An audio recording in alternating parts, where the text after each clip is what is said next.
Brand new Season 9 Horadric powers. How does it work? How do we craft our own spells? So, first off, how it works is just like in the previous seasons, instead of having like the Witchcraft tab or the other tabs, you have the Horadric Spellcraft tab.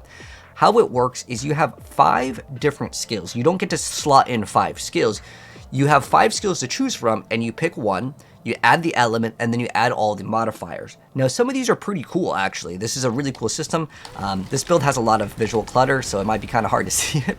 But basically how it works is it's going to engage in fire damage, and it's going to apply a knockback. Now, this one over here, it's a dummy, so he won't get really knocked back over here.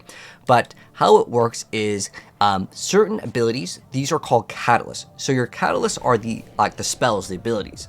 Your infusions are pretty much the modifiers that changes the element at which it does the damage. And then your Arcana all have special tags, and these tags can rely on the gems. But as far as it goes, the Arcana will modify the skill. And some of these will have different mods depending on maybe the way you want to build the build. So for starters, we pick a skill. So let's go over how the whole mechanic works. So you pick a skill, and I'll show you guys all of the skills. For the sake of the video, I'm going to go ahead and just use a different skill because the hydras are going to get out of control in terms of like being able to see what's going on. So I'll show you guys all of the skills. So we'll start from left to right. I'm going to use this one. And so how it works is where I put the skill, so you have like 1, 2, 3, 4, 5, and 6. This is the same as our skill bar. So if I push ice shards, this will interact with ice shards. If I put it over here, it will interact with ice blades. So we cannot equip more than one though. Like you can't equip like 5 of these. That would have been kind of cool, but you can only equip 1. So I'm going to equip it to ice shards. So how it works is it's got a cooldown and a lucky hit chance. So how it works is you get to form an arcane conductor that emits a beam between you and the enemy over here. So we're going to go ahead and kind of activate it just so we can kind of see it. Oh, it's also summoning the Hydra because of our, let me remove this enchant over here. So again, less clutter. So how it works is you can see the beam is doing some sort of damage. We also have it added to fire damage. So depending on what we add to, we can do the fire damage over time. Or if I want to, let's say, do cold damage, because normally with like ice shards, you would be cold, you can see that it will then hit him for cold damage.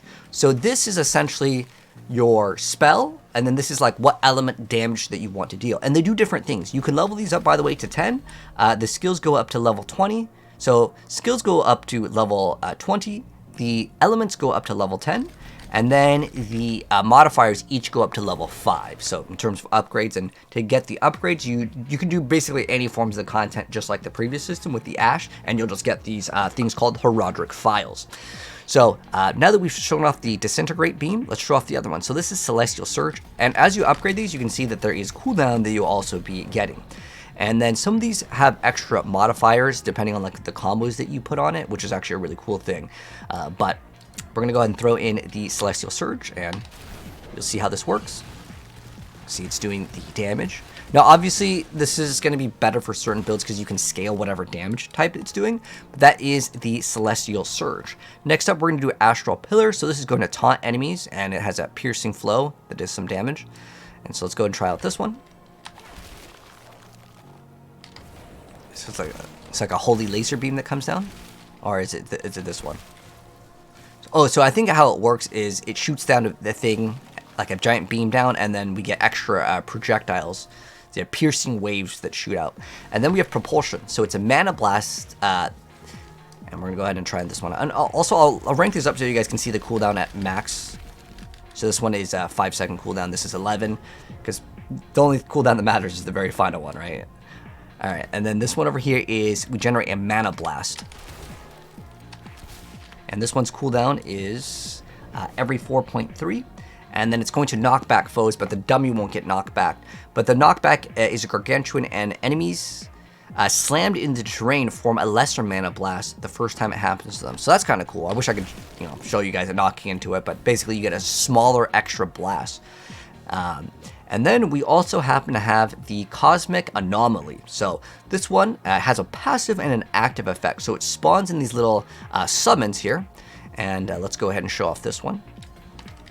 So we're going to get the little summons. I was wondering actually if it counts. Oh, maybe we have to not be in stealth mode here. So it doesn't seem like we get the familiar upgrades. Like, you know, normally you get the familiar upgrades here from like having the pets. So these don't count as, even though they have the summon tag, I guess it doesn't count.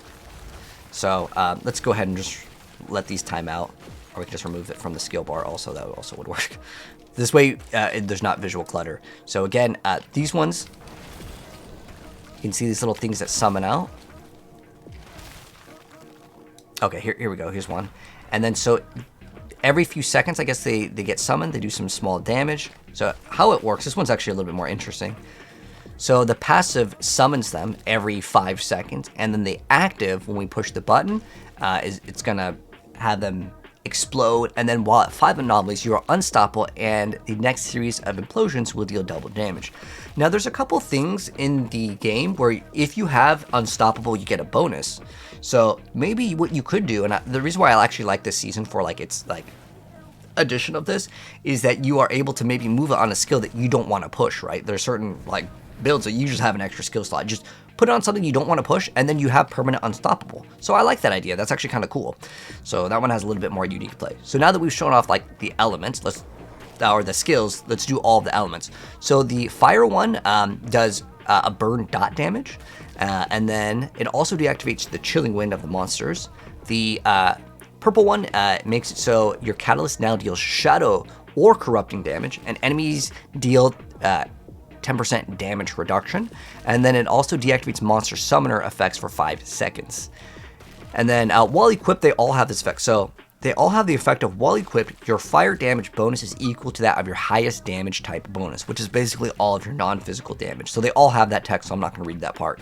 Then with the glacial one, our catalyst now deals cold damage, and then enemies hit by our chill. This happens once per enemy every 1 second. And then while equipped, the cold damage, like I said, I won't read that anymore on. And then deactivates the monster explosive effects for 5 seconds. The green one is all about poison damage, so now the catalyst is going to apply poison. And then it deactivates monster vampiric effects for 5 seconds. And then we have the thunder one, so it's going to do electric damage, which will actually arc. And then it deactivates monster suppressor effects for 5 seconds. So again, it's just like all of the elements. Now, some of these do different things depending on which sort of like other mods that you have with it. So, for example, this one over here, the floaty bubble, it's going to make it so the catalyst gains a specialized blink effect that gets you unhindered. And then with cosmic anomaly, which is this skill, so each one of these has a different modifier. It will blink you on its implosion and it will grant you unhindered. So, let's see if this will register on it. Oh, we have to actually equip it. So let's go ahead and equip this one.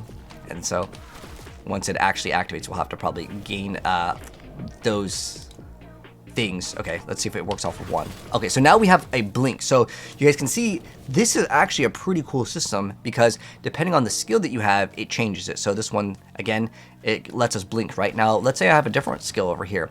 Disintegrate blinks to your target, but it leaves an arcane conductor behind and you're unhindered. So now it teleports us, but then we also have the beam where it was created. And then with Starfall, what does this one do? It blinks us to the target. So it will be similar in the sense, but some of these may be more interesting. And again, these combos can actually extend pretty far. Let's go try out this one over here and see what it's do. So this one blinks you to the target. So again, this one's all about blink. But some of them may interact differently. Let's try out this one. Let's see what this one says. So with propulsion, it's going to blink you to the target and the mana blast. Okay, that's basically the same. And then we already tried that one. I think it was the first one I tried. So this one's all about blink. So this one over here, the Nightmare Orb, is going to have a fear effect. Then anomalies apply fear and slow when they come into contact with enemies. So that's kind of cool. And if we go ahead and throw this one on, and depending on which one we add, it's probably just going to add fear to all of them. But again, some of these actually modify it a lot more. But I just want to make this kind of as a quick video versus like, it'd probably take me an hour plus if I was to try out all the modifiers in every single one. I might do that later, but for now, let's go ahead and kind of check out all of the different Arcana that we can slot in. Also, in terms of the rules for the Arcana, if you want to equip 3 reds, you can do 3 reds, you can do 3 yellows. I was thinking you needed like 1 of each color. the reason why some of these have color is they are color coded for like control, power, denial. They have a special tag, and the reason why these tags may matter is for other things. I believe it's with the gems. There's these new gems. I'll make a dedicated video going over the newer gems, but I don't know if I have any of these that have specific requirements. Oh, here we go. These are the gems. So some of them will say, let's see, while you have 2 or more Arcana from the School of Power equipped, you can get like a bonus. It's similar to the Witchcraft, if you guys remember previously with like the Witchcraft gems. So it's similar to those. But okay, so we have basically a Unhinder, we have a Fear effect, we have a Freeze effect, we have they deal their damage and have a chance to stun. They will execute non-bosses, and this is going to increase your attack speed. And then we have this one making it so it's going to increase the catalyst size of like whatever it's doing. So that can be kind of cool. I don't know. Oh, is it going to actually upgrade these as we put points in it? Let's see if they actually become bigger. This one makes it so damage from your catalyst has a chance to consume the damage over time. This is the one that I think a lot of people will be interested in doing, simply because, well, if you could consume your dot, it doesn't feel like a dot build anymore, right? And then we have this one over here, which is going to apply vulnerability. I think that this one's probably a pretty good one for a lot of builds if you don't want to have like a lucky hit chance for vulnerability, which is pretty nice. This could be something to consider as well. I think this one's a good one. But I think that the 2 more popular ones for crazy build ideas, this one is really good too. And then we have Fractured Core, or Callus deactivates monster damage resistance aura, but you take 10% more stacking damage for the same duration. So you can see we can upgrade some of these because I have a bunch of currency. And then your Callus destroys barriers and knocks them down after removal. So maybe if you have bonus damage to knockdown, that could be something to consider. I'll start maxing these out so you guys can see the numbers as well. But you can get Unstoppable with this one. It gives us extra movement speed. Oh, your Callus, wow, that's pretty. And for 5 seconds after it ends, well, that's pretty good because if these have a 4-second like cooldown, right? And then this lasts for 5 seconds. I mean, that's 100% uptime. Of having that movement speed bonus. That's pretty nice to have if you really want to max out on your movement speed for like maybe leveling up alts. And then we have the Jagged Bramble. Damage from your Callus has a chance to deal thorns. Wow, this is pretty good for the new Spiritborn variant. This was one of the ones that I actually think is really good. Invoking your Callus grants you 20% of your maximum resource gen per second. This is really good for the Sorc and that new Hydra build for sure. Then we have this one over here, which damage from your Callus has up to a 60% chance to immobilize for 5 seconds. And then we have your Callus will daze enemies it damages. So we have a daze, we have a immobilize, so different crowd controls. And then this one's interesting. We have your Callus grants you stealth. And then this one over here grants you fortification and will heal once per enemy every 5 seconds. I mean, this is good for fortification on builds that normally can't get it. This one gives you a barrier equal to 50% of your maximum life for 4 seconds. After it dissipates, the essence is bottled back up. I'm not sure if that means that the timer then starts over there. Let's actually just check out this. I want to see how this interacts and see how good it is. So, oh, you know what? Our character gets barrier off of like other attacks anyways, perhaps. So I'm wondering if we can keep this up 100% of the time, because it has a 4-second cooldown and it lasts for, well, wait, was it 4 seconds? So can we upkeep this barrier, or does it have like a 4-second downtime? It looks like I'm able to keep it up the whole time. It just doesn't let you activate its effect again. It doesn't really seem like it has a downtime. Like instantly, as soon as it went down, it was pretty much back up. Yeah, I want to say that you should be able to get it the whole time, because if I was shooting like nothing and not activating it, I'm pretty sure. Let's see. Okay, so it goes away, and then it gives us a potion at the very end. Yeah, it seems like, yeah, because I was just showing you guys that I wasn't getting barrier from like, you know, spending mana or something like that. I think there might be something in Sorc actually. It's like every time you spend 100 mana. Oh, it's DR. I think if you activate a cooldown. Okay, with Sorc. So just had to make sure that it wasn't activating off something else. So you can basically overlap it, and you can get basically 50% barrier. So that's actually a pretty good one for defensive stats. And then invoking your Callus grants you, let's max it out, 20% resistance and maximum resistance of the element of your infusion. So you can get 20% max fire, shadow, cold, poison, and lightning resistance. So that's kind of cool. But that is basically the systems on the Horadric spellcraft, how it works in Season 9. But let me know, guys, what you think of it. What did you like? What did you not like with it? Again, you can throw in 3 blues. You can throw in, the colors don't matter here, which I think is a pretty cool thing. But that is the new Season 9 power mechanic and all like the different abilities and how it works.